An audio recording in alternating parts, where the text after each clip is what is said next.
today the topic is dynamic functional connectivity, and we're going to try to, in the spirit of the course this year, to ask some questions that are a little bit about the controversies associated with this topic, and what can we do, and what can we do to do it in a, hopefully, a proper way, and learn something interesting about the brain as we study dynamic functional connectivity.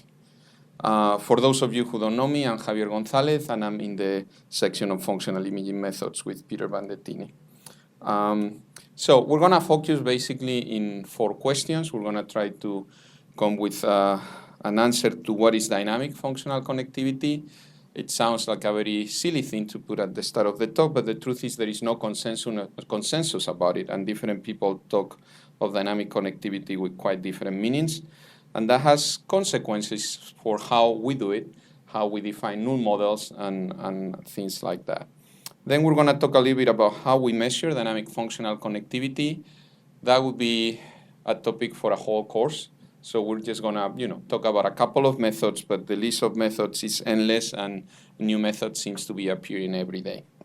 And once we've gone through that, we're going to try to talk about a little bit whether this is something that is hopefully neuronally and behaviorally meaningful. Is this something we should be spending our time on or not? Because all we get are results from, some of the artifactual nuisance components that are present in our fMRI signal.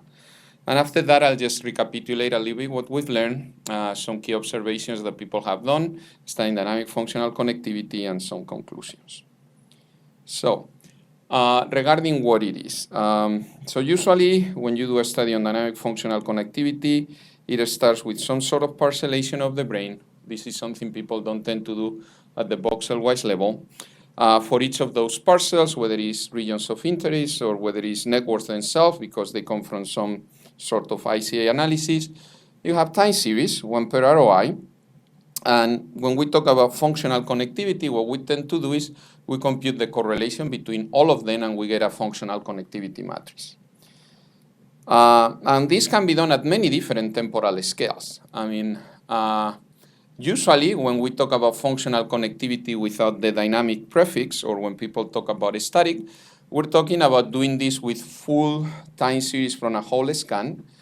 Usually those are scans that last somewhere between 5 and 10 minutes, but sometimes longer.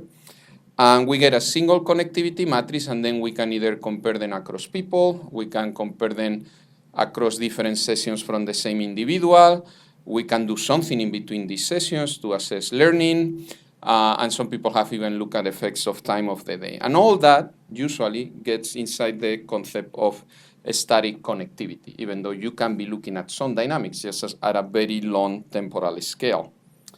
But on the other end, if we want to go inside one of those scans, is when people start to talk about dynamic connectivity. And then you're starting to look at changes in patterns of connectivity within the scale of minutes or seconds. One easy way to do it, and the way that most of the studies out there are done, the idea is that you're going to start looking at chunks of the data. And for each of those chunks of the data, you're going to compute a connectivity matrix. And then you're going to take all of those, because connectivity matrices tend to be symmetric. You can focus on the upper triangle of the matrix, and you're going to come with a new matrix, which is the dynamic connectivity matrix, where what you have is connections on the y-axis, pairwise connection, and the evolution of each of those connections in time in terms of the windows, if this was done with a sliding window. We'll go into the different methods now. And people tend to contrast that, and that's kind of the silly way of talking about static functional connectivity on one end and dynamic functional connectivity on the other case. So when you're using scans and you just get with a single connectivity matrix for each scan, people tend to think of it as a static connectivity, and when you start parceling apart or looking inside that single scan and look at the temporal evolution is when people start talking about dynamic functional connectivity. But it's kind of a not very strict way of defining those things. It's still a useful way, but here is where the first confusion comes, because people don't all think about this the same way. When people think about this idea of time varying at short temporal scale, that's the difference. You have one functional connectivity matrix or configuration per scan. If you're within static functional connectivity, or you have several of those describing each individual scan. And for this, the methods that are commonly used include sliding windows, then the definition of brain states based on those, coactivation pattern, quasi-periodic patterns, and the list goes on. And we'll go into a little bit of details for some of these. Perhaps a more strict or more specific definition would be based on system theory. And here the idea is whether you care or not about the reordering of time points and how whether whatever you're going to do is invariant or not to that. So people talk of static connectivity when you're using some metric that is invariant to reordering of time points. So if we take the whole scan and we have, let's say, 2 ROIs, and we reorder in the same way all the points of both ROIs, and then we compute the Pearson correlation, it's still going to be the same. That would be a static. If you're using some sort of autocorrelation, like an R1 model, that is going to try to predict each time point based on the previous one, and then you come with a matrix that defines that connectivity, that would be on the dynamic functional connectivity, because if you were to reorder the points, the model, the parameters that you would get would change. And then the third way that people kind of separate those things is from a more statistical point of view, and the idea here is whether summary statistics like the mean, the variance, the kurtosis are a function of time or not. And as I said, none of them are per se wrong or correct. It's just different ways of thinking about it. And depending on which one you're interested, the metrics that you're going to use are different. And potentially the way you define null models to test hypotheses are going to be different. Okay? And that paper down here, that's a good one to kind of get more insights into these ideas. So that's regarding what it is, and I have basically given you some potential definitions, but we haven't come with just one. Of course, not having one says that there's going to be a lot of ways to measure it. So I'm just going to try to give a picture based on this review paper, which I also recommend. It's a little bit old, but it's still a lot of the information in it is quite useful. And we're going to try to categorize different methods and start filling these slides. So the most common way in which people look at things is a sliding window correlation, which is this idea that you pick small chunks of the data, and for each of them you compute between 2 time series or across all of them a value of correlation. And when you end up basically is with a series of connectivity matrices describing the evolution of connectivity across the brain within a given scan. There is a lot of things that you have to think about how to preprocess your data to do this. What is the appropriate window size, the appropriate window type, the appropriate window step, you name it. Tons of things, but let's forget about all that for now. Once you have this dynamic view of a single scan, there are a lot of things you can do. Some people have decided to look at graph theory metrics, and again, instead of computing just one based on a single correlation matrix, to start looking at those and how they evolve of time now that they have several functional connectivity matrices. That's one thing you can do. Some people have decided to model those things in terms of brain states. The idea here being we have a lot of matrices now. Potentially there are a few representative ones that kind of reoccur on time, and just looking at those is sufficient to categorize the dynamics. And people then, once they have the brain states, may start looking at temporal properties of those.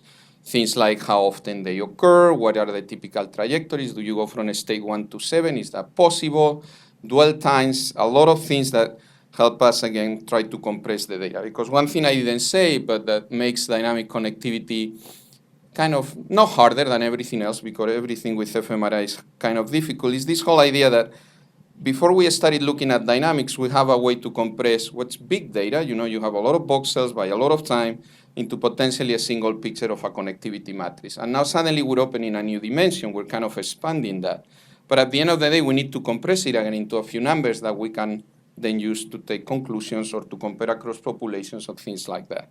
So a lot of times we kind of open that first dimension of time, but then we spend a lot of time trying to close it again to come with a few numbers that are representative of what's going on. A second set of methods try to forget about using sliding window correlations, because those are very problematic by themselves, and using this concept of point-wise analysis, point process analysis, what they do is to focus on moments in time in which the signal strength is above a given threshold. and just focusing on those, try to describe what's going on. Under the assumption, and we'll show a little bit later how this works, that looking into a few of those points is actually sufficient to characterize the dynamics. And I'll go into more detail of that later. But instead of having now here a window of a given length, here we're just going to look at individual frames that we consider are strategic to understand the dynamics. And once you do that, then you can start doing similar things. You can do clustering, so you can find of all these volumes that I have, which ones kind of look together, so I don't have to look at all of them, but just a subset of them. And once I have those, we can start describing, again, some of the properties of when do they happen, how similar they are. If we take this table and we start throwing different methods that people start using for those things, it gets really complicated. So, anything that is related to time-varying graph theory metrics, we go there. There's a lot of clusterings here, but there's k-means, but there are many other clustering methods that you could use here. For that, there is point process, there is the convolution approach. When you do that and then do some clustering, you come up with this idea of coactivation patterns.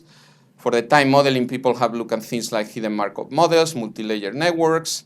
If you want to forget about this kind of classification, there are a series of other methods that is hard to put in a single place in this matrix, like wavelengths and time frequency analysis, dynamic conditional correlation, quasi-periodic patterns. And I could start putting labels here and basically not show you the screen. So this is just so you get an idea of how broad the field of methods for dynamic connectivity is. So let me try to dig into a few of them, just so you get a feeling of what people tend to do. It's by no means an exhaustive look at the methods. It's by no means those are the methods you should use. Those are the methods that people tend to use the most.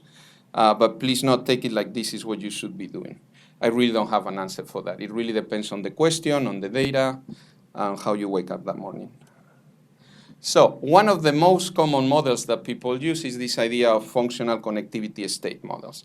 The assumption here is that functional connectivity dynamics is appropriately modeled as a succession of finite number of discrete configurations with sharp transitions between them. That's the whole idea that we're going to open the time dimension, but then just a few configurations are sufficient because those tend to reoccur, and just by looking to them and when they occur, it's going to be enough. So how people proceed to do this at a very high level. So you start with some parcellation, whether it's networks or at the ROI level. That's up to you. Then you're going to extract the representative time courses for those networks or those ROIs.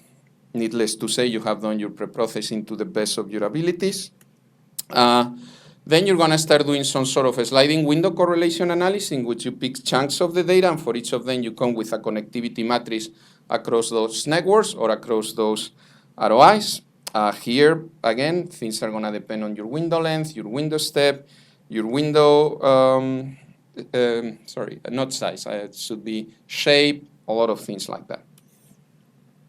Once you have those, you may want to maybe potentially aggregate them, put them together across your subjects to come with a single set of states that are common across your subjects, or you may want to do this at each individual subject level. That depends on what's your question. And then you're going to use some clustering algorithm. The most common one usually is k-means, in which you're going to say, given all these representative connectivity matrices, find 7 groups or 10 groups, and each of them is going to have a representative centroid, and you're going to say those are your states. Here there are questions like, how do you choose the K? There are some data-driven approaches, but they don't tend to do that well, according to some people, or they do awesome, according to others, depending to who you listen. I'm more on that they don't do that great. Which similarity metric are you going to use for the clustering algorithm? How are you going to define how similar two matrices are? And then what clustering algorithm are you going to use? So a lot of things can affect the final result of what are your final functional connectivity states. So let me walk you through, and then once you have those, there you will compute some summary statistics to hopefully say dwell time, which is how long you are in a given state. It's different between my set of subjects A and set of subjects B. Or this transition from state 1 to 2 is very common in normals, but for people with this disease, that's a very unlikely transition, things like that. So one of the original studies that look at this is by Elena Allen back in 2014. And they look at just apply this method to resting data from healthy volunteers, okay? Just rest scan from healthy people, and they just went in and tried to see how many different brain states were there and try to understand what they mean. So one thing they did is they computed the connectivity matrix from a static point of view, and then they applied this methodology that I told you, and they came out of the data in a data-driven way that there were 7 states. That's the K they gave to the K-mean, and those are the centroids for each of them. And below each of them, if I can find my mouse, you have a plot that tells you how often each state tends to happen across all the subject as time progresses, the longer you are inside the scan. Now, how do we interpret this? It's pretty hard. I mean, let's start thinking K-means, no matter what, it's always gonna, if you ask for 4 groups, it's gonna give you 4. You ask for 7, it's gonna give you 7. It's always gonna put your data in one of each of these guys. And that doesn't mean they truly exist. They might or they might not. We don't know what's a correct functional connectivity matrix or not. So one thing we can start to see is that it seems, and this was one of the first things that people got interested, is these different centroids are quite different from each other.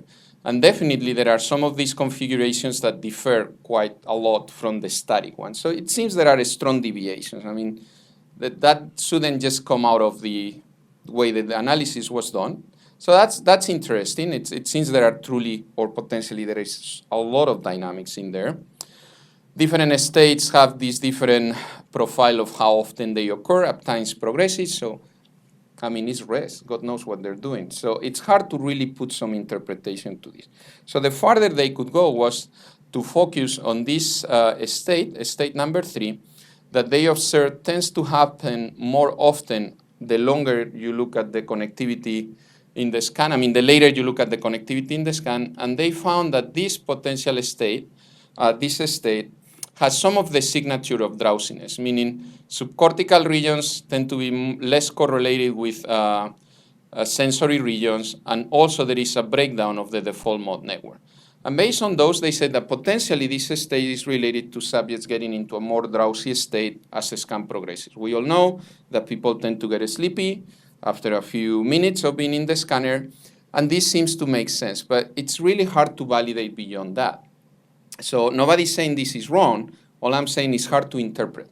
And in fact, and then, based on these techniques, there's been several groups that have started to apply to potential differences between normal and clinical population and explore the potential value of something like this as a potential biomarker. No? So for example, here they apply the same technique to data from either healthy volunteers or schizophrenic subjects. And what they found is that some significant differences in the dwell time between both populations. So there are some states that healthy controls tend to be left often than the schizophrenic subjects, and the other way around. So here is a potential difference across population. Here there is something that you wouldn't capture if you were taking a static approach to analyzing functional connectivity. So it seems promising, but it needs more validation, okay? On the other side of the coin, we have the people who have started thinking about how to validate that when we observe dynamics, they're truly dynamics, because it could be just simple sampling variability. Suddenly you're sampling things and you're gonna see variabilities. The variability we see above what's to be expected are random or not. So for that, people tend to come with different null models. In this particular case, they came with data that maintain the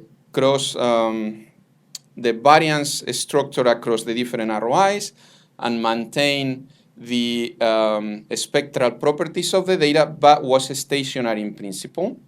And they applied a very similar methods to both real data and data that is null model that, as I say, has these 2 properties. And they came to show that it is possible in some of the instances of the null data to come with states that are similar to the states that you would find out of the real data. And they said that the appearance of discrete states can be generated simply by sample variability. Of course, people replied to this, and they also saw, and this one I don't have pictures here, but it's a very interesting read, that it is possible, even for a statistically stationary process, to show evident temporal epochs of time-varying things that may potentially be functionally or behaviorally relevant. And this is perhaps one of the biggest discussions on this area of research, is how you define null models. That comes back to what do we mean by dynamics, and how do we come with data sets that have all the properties of our data except the one that we want to look for. And that's not easy. There are a series of papers here for those of you interested in this topic, okay? This is not really thinking about, are the dynamics that I see meaningful? Are they neuronal? Are they related to behavior? It's simply, from a statistical point of view, is the variability that I'm seeing beyond what you would see at random. In our group, we try to take the other approach for some of our experiment and try to see, if this model is valid and we have real data in which we impose these distinct states, can we use a method similar to theirs? There is a little difference on how we do it, but very similar. And then the groupings that we get out of the k-means of the different windows, do they align with the groupings that we would do of the windows, knowing what subjects were doing inside the scanner? If those two things align, it tells you that at least what you're seeing, could be related to ongoing cognition. If they don't align, that would have been an extra kind of nail on the coffin for dynamic connectivity potentially not being that useful. And when we do this and we look at the agreement between the clustering of windows that we get out of the data, so here, when you use k-means, what it tells you is I asked for 4 groups, so I didn't get the k out of the data. I knew I had, so let me back up. So we scan people continuously for 25 minutes as they engage in 4 different mental states. They were either really simply resting, doing a chew-back memory task, doing a video attention task, or doing mental calculations, and they did each of those things for 2 different periods of 3 minutes at different moments within this continuous 25 minutes of scanning. We do the FC state modeling, one flavor of it, and at the end of the k-means, we say, okay, well, group windows in 4 potential states. And we say 4 because there are 4 different tasks in here. And what you get is, one state 1, which doesn't mean state 1 is anything, it's just state 1 because k-means doesn't assign labels. It gives you that all this window belongs to that, state 2 all these windows, state 3 this window, and state 4 this window. The next thing we do is, okay, we're gonna group windows based on what the tasks the subjects were doing. So all these guys should go together with all these guys, if things work correctly. Oops, sorry. All these guys should go with all these guys. So if we see that type of agreement between what we get out of the data and what we expect based on the task, then we would say that, functional connectivity states to some degree can actually model this type of multitask data set. And when we look across subjects, we can see that the majority of them, when we look at a metric that tells us how well these 2 things align, the majority of subjects did pretty good. There are a few of them that didn't do that well. We play with different window sizes. And then when we try to plot things like how well the algorithm worked compared to how much the subjects were doing the task, I wouldn't really call this a correlation because we have a lot of points here and a few here. But definitely for the guys that weren't doing the task that well, it seems the algorithm fails. It's an extra point of, okay, it seems we're on the right direction. The other thing we explored in this data set was that, I haven't got into it, but there is a lot of methodological decisions that go on how to do things.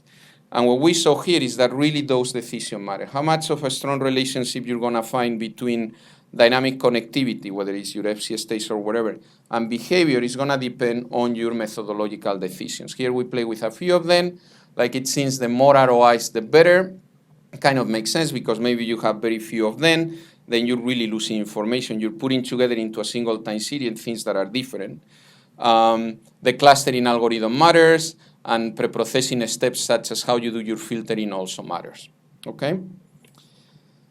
Now we move to a different way of doing things. Maybe that assumption that at a given moment in time you're in a given functional state is too strong, so people have played with methods that allow what's your connectivity at a given moment to be the linear combination of several meta states or eigenconnectivities in this case. It's just another model, okay? Might be more correct or less. So how do people in this case? Usually it starts again with with sliding window correlations. Then they take those matrices, and as I said before, because they're symmetric, they vectorize them. They combine the data from all the subjects in a single matrix, and then they run a PCA, in which they come with these eigenconnectivities that, and particularly they focus on a few of them that explains the most of the variance, with the idea that then for each individual subject, you can describe the connectivity at a given moment as a linear combination of those eigenconnectivities. And also, for a given subject, you have a temporal trace of evolution of how strong each of those eigenconnectivities are happening at a given moment in time. So it's kind of a, it's not fuzzy k-means, but it's this whole idea that you don't assign each window to a given group, but a given window is the linear combination of these meta connectivity patterns. They do this. Here are just some examples of some of those eigenconnectivities. There is one that is this kind of all across the brain. You have another one in which you see the default mode network going in one direction and somatosensory regions mostly in another direction, and so on. And then each subject, you can represent it as a combination of those eigenconnectivities at the temporal evolution of each of them. This particular study, they decided that with 10 of them, they could explain a great amount of the variance.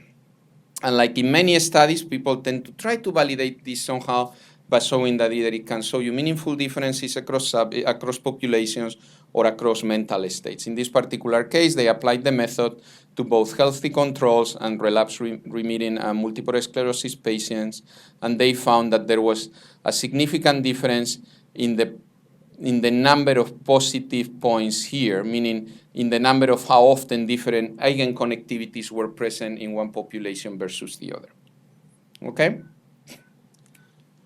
So now let's move to one of the methods from the other end, from the other side, which is the ones in which they forget about sliding windows and they focus just on individual frames. The assumption being here that all dynamics of interest can be captured with a limited number of sparse, strong, and so on, basically frame individual events. So how does this method proceed? So basically, it's usually a seed-based method, so you decide on a region of the brain that you want to focus. You get the time series, you set a threshold, and you say, I'm going to get the brain of activity for those frames for which my seed time series was above a given threshold, and basically you have as many of those activity maps, meaning, raw,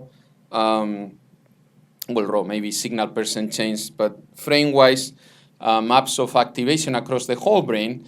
And the first idea is if you take all of those and you forget about dynamics, but you just take all of them and you average them, you will get a map. And what people observe is that those maps resemble very much of what you would get if you were to pick this time series and compute the correlation across the whole brain. That's why they come with this idea that just by focusing to a limited number of those frames, it's enough to actually come to the same result that when you take the whole time series and you compute the correlation, okay? This is still static, we could say. You're trying to describe the static connectivity, but you're saying, I don't need the whole time series, I just need a few time points. They extended this idea with the concept of caps, and the idea is very simple. Let's take the same time points that we had, or different ones, depending on the threshold, but now instead of averaging them all and coming with a single one, let's apply some sort of clustering. So the same idea applies. Which clustering method do you use? How do you choose that K? And then they're going to come with a few representatives that are sufficient to describe what's going on. And it's these ones that, again, for each of them, you can have a time series of them. You can see their transition. So we're coming kind of to the same idea, but from a different point of extracting the data. And one of the groups that defined this way of doing things, it was here. They applied to resting data, and they demonstrate that each of the different networks can be described as a limited set of those caps. So this is an example for the dorsal attention network and how this one can be almost fully explained by taking into account these 12 caps. That, as you can see, some of them resemble this final configuration, but some of them are kind of diverse. So meaning the networks that we usually tend to think of, they kind of break down within the length of a given scan. So I was saying, once you have caps, like before, you can come with a series of caps derivatives or measures that compress all the information that we now have. So you can count the number of caps. The more caps potentially means there is more dynamics because there are more different configurations taking place. The consistency across the caps. If I have a lot of different caps, but they're all very similar to each other. Maybe all that happened is that I asked for a high K. So, it's important to not just focus on the number of caps, but also to see how different they are between each other. Their temporal fraction, given one cap, how long that it lasts, and the frequency of alterations, how often there are transitions between different caps, and things like that. And again, like in previous studies, in this particular case, they look at how some of these metrics vary between pure rest and doing a working memory task. And what they saw is that there was a significant increase in the temporal fraction between rest and working memory.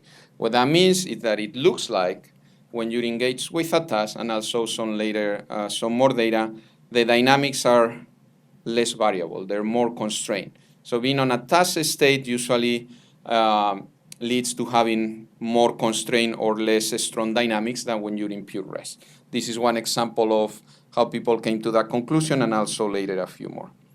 Okay? So this is all I have about how to measure it. As I said, there are tons of other models. But I think this gives you a little bit of an idea of what people tend to do with this data, to look at it this way.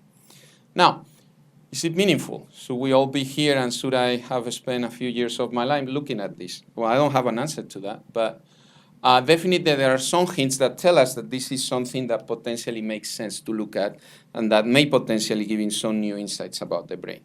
There is this very recent paper from this year that they tried to look at the potential relationship between functional connectivity dynamics from a hemodynamics point of view, meaning this was not fMRI but applies, and from a neuronal point of view. For this, they use wide field optical imaging, which basically allows you to get concurrent recordings of both neuronal firings and hemodynamic signals. And they use those to compare different ways of looking at dynamic connectivity. So here we have examples from signals from two different regions. One of the colors, we have the evolution of the sliding window correlation, between two different regions based on the hemodynamics. And on the other color, we have the correlation of the sliding window correlation of the same two regions based on the calcium signal, on the neuronal signal.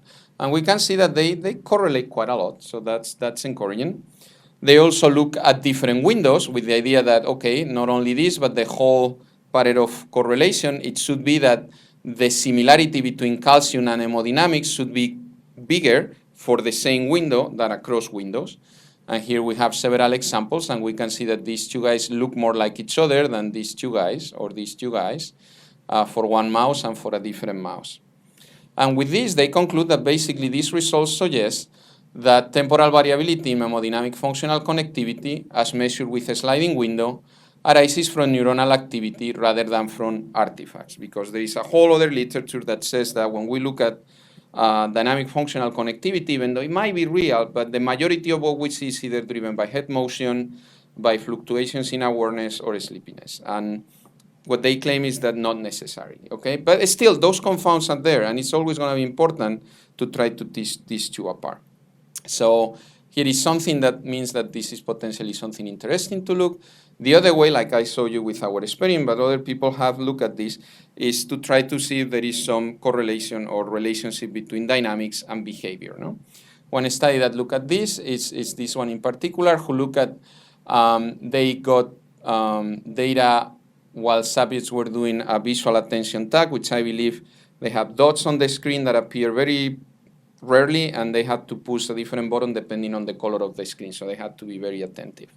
Of the color of the dots on the screen. They decided to acquire data for very few slices. I think it was only 4, so they could have a really, really fast year. This is years ago. Maybe we could do this now with a broader field of view given multibands. And then they basically extracted the series from what they call the default mode network and the task positive network. And they look at the sliding window correlations and try to see how much the correlation between the default mode network and the task positive network in a small amount of time right before the trial periods, whether it correlated or not with response time. And what they found, and in order to do that, what they did is they separated their subjects in 2 groups, the fast responder and the slow responders. And what you can see here is that the level of anti-correlation between these 2 networks seems to be significantly different between these 2 groups. So one of the lines is one of the groups, the other line is the order of the groups. And the significant difference tend to happen both in the seconds preceding the trial, which is set here, it's signaled here by the time 0, and in a few of the windows following the trial, okay? So it seems there is some relationship there between dynamic connectivity and behavior. Another study that pointing to the right direction that this might be meaningful. So I didn't mention, but there was a couple of studies before this one that show that you can see dynamics either in anesthetized animals or during sleep. And some of the criticism was, if you can see dynamics also during anesthetized, then what do they mean? It's definitely not ongoing cognition. So what it is? So in this study, what they did was to try to see whether the level of dynamics were as prominent in awake versus anesthetized. What they saw, they did some similar analysis in which they came with states. This is macaque data, and they come with 7 different states, which they then sorted based on how much each of these states looks like a static connectivity, but static from the point of view of anatomical connectivity.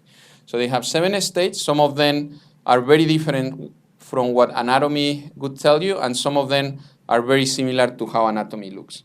And then what they do was to look at the distribution of how often each of these states happen while the monkeys were awake, moderate sedation, or deep sedation. Now what you can see here is that the states that differ the most from the anatomical connectivity tend to happen only during awake, and the states, especially state 7, that is the one that looks a lot like simple structural connectivity, its probability of occurrence tend to happen more often while the mouse is either moderately or deep sedated. And based on that, they basically came with these 3 conclusions: that under anesthesia, the more frequent functional connectivity patterns inherit the structure of anatomical connectivity. And they also look at some other metrics like exhibit fewer small world properties and lack negative correlation. During wakefulness, is characterized by sequential exploration of a richer repertoire of functional configurations that are often dissimilar from the anatomical structure. And basically, based on those 2, the Rex functional dynamics may constitute a signature of consciousness, okay? And let me give you one last example of things pointing in the right direction. This is also a very recent study in which they tried to see how good or compare what's better to predict behavioral traits, whether it's better to try to predict them out of static functional connectivity or dynamic functional connectivity. So in this particular study, they look at 747 participants from the Human Connectome project. And they have resting state data. They also have task data. They also have videos. But this is the resting state portion of the data. And each subject has also undergone quite long behavioral testing. And they look at 58 phenotypic measures that go through different things like cognition, emotion, social, and personality traits. Here is the table. But what's important, they took those phenotypic measures and they divided it in 2 types. The ones that are based on task performance, so those are the ones that, in order to get the measure, the subject had to do some tasks outside the scanner as part of the behavioral testing. And they evaluate cognitive processes that are engaged at time scale on the order of a few seconds, they say, because those are things that in order to evaluate you were doing a task, those are things that get engaged in short temporal scale. And then they look at other metrics and they put them on the pile of self-reported measures, things that reflect trait-like properties that are likely to not change on the scale of seconds.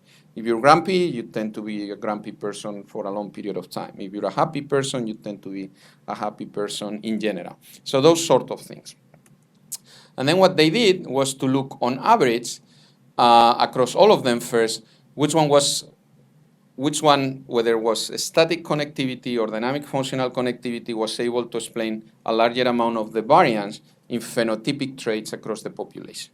And overall, they saw that dynamic connectivity does a better job as explaining variability in phenotype across the population than static connectivity.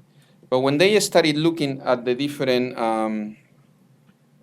phenotypic measures one by one, and here we just have a subset of them, they started to see that in general, dynamic connectivity was doing a much better job at the task performance metrics, but not necessarily at the self-report metrics. Another way in which they look at this, they took all the metrics and they sorted them in terms of how well the dynamic, or how much better the dynamic did at explaining the variance than the static connectivity. And they claim that here you tend to see that most of the green happen on descent and most of the self-reported, the red dots happen on descent, which to some extent, yes, but it's hard to tell. But they did some statistics and they came to see that indeed dynamic connectivity does a much better job at explaining the variance of those task-related traits, but it doesn't do that much different when it comes to explaining the long-term ones. So basically, dynamic functional connectivity was able to capture task-based phenotypes like processing speed, fluid intelligence, whereas self-reported measures were equally well explained by both static and dynamic. Okay?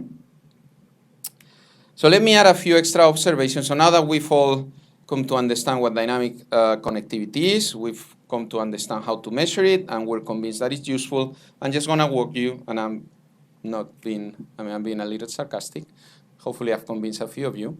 Let's just now look at a few extra studies in which people have started to use it and tell us things about how the brain works or what we can do with it. Just very few of them, just to give you a glimpse of what's out there. So one thing that people have found in a couple of studies, and it's always good to look for correspondence across different studies, is this idea that I mentioned earlier, that task engagement is commonly associated with less variable dynamics. So here you have resting state data, here you have working memory data, and you can see that the level of variability, which in this case they measure as the standard deviation of the sliding window correlation traces, across most of the brain, it's much lower for the working memory than for the resting. Darker colors here is lower. And here you have another way of looking at it. Here is rest greater than working memory and working memory less than rest for two different networks. In a completely different study, this case, they look at different graph metrics and at the variability of them, and in many instances, they saw that the level of variability of those metrics for the resting runs was significantly higher than for the task run. I honestly don't remember what the task was here. Another thing that people have observed is that not all connections are equally variable. There seems to be some pattern in which some connections seems to be, even though variable, more stable than others.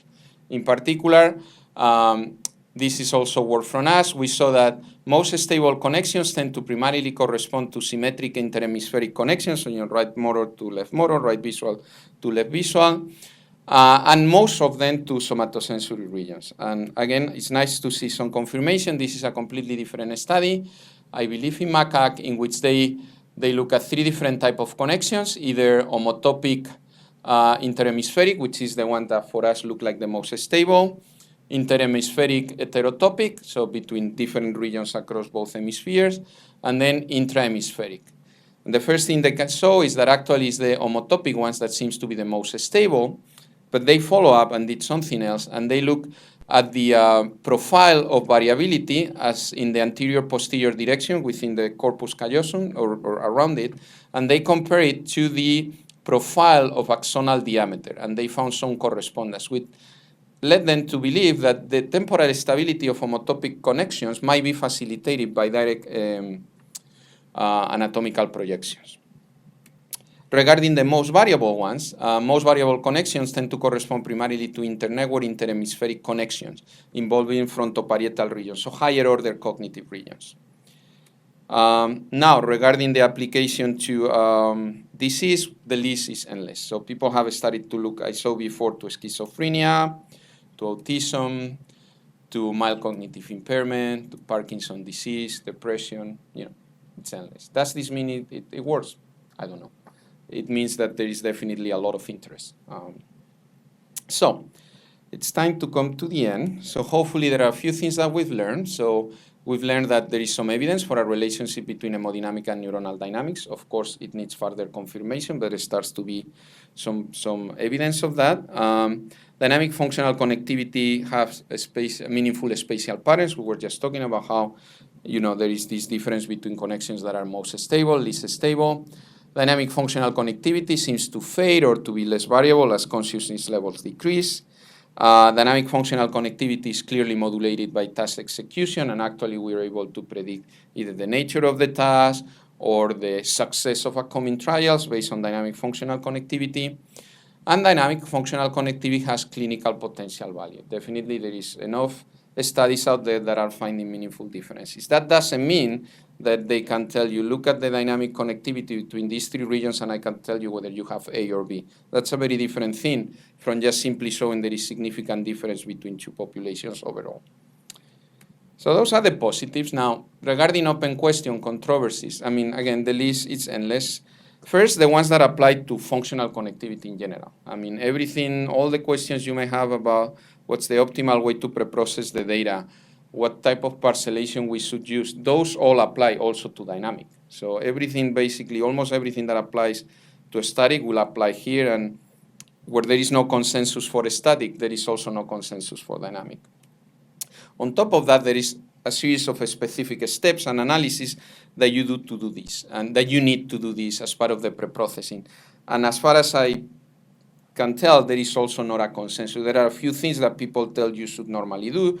You should be very careful about your filtering. You should definitely be extra careful about your motion correction, because just having an extra peak in a given window. There are a few things that people start to put as standards, but it's no, this is the right way to do it.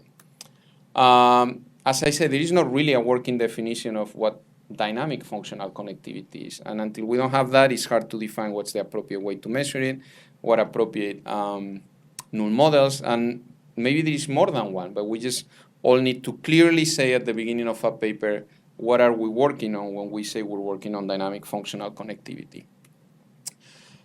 Devising the appropriate null models. As I said, this can only come basically after we do the previous ones, so we can really say there are truly dynamics. What is the origin? I mean, during rest, it's not clear. I mean, some people think that this might be a manifestation of the flow of cognitive things that you do while you're resting, even though you're not told to do anything, you're still alive, you're still thinking, you're still feeling things, and some people think that to some extent, and I'm one of them, dynamic connectivity might be a reflection of that. But some other people say that those might be just more intrinsic mechanism, maybe a random exploration of configurations to be ready to whatever is going to happen next, or a combination of both, most likely. But this is something that is not clear, especially during rest. Assuming this is real, why? Or what is the underlying mechanism? Regarding, or very related to that, is what's the better way to model dynamics, as a set of discrete events or as a continuous? That's also an open question for the field. Convergence of methods. As I say, almost every paper does things slightly different, although there are a lot of them that use sliding window correlation, blah, blah, blah. But it's then really hard to compare across studies. So I think coming to some convergence about, at least, do this and then do all the other magic, but have that common ground that we can all compare at least part of the results. I think that might be useful. And I thought I had another one, but it's gone. Okay. So I know I throw a lot of things at you. Hopefully it helped you a little bit. But there's been a lot of attention to this topic in the last few years. And actually, the number of papers that are coming out are insane. Here, just a few references. Those are mostly review papers that for those of you interested in this topic, I think it's a good starting point. And with that, I'm open for questions, and thank you for your attention. And before I forget, for the ones who weren't here on time, today is the last talk of the series. There were 2 more talks for next week, but those have been canceled. So today is the last talk of the summer course. There will be some email later, but just be aware of that.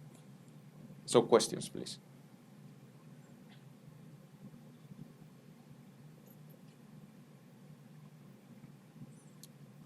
Okay, well, if anybody wants to contact me by email, please do so.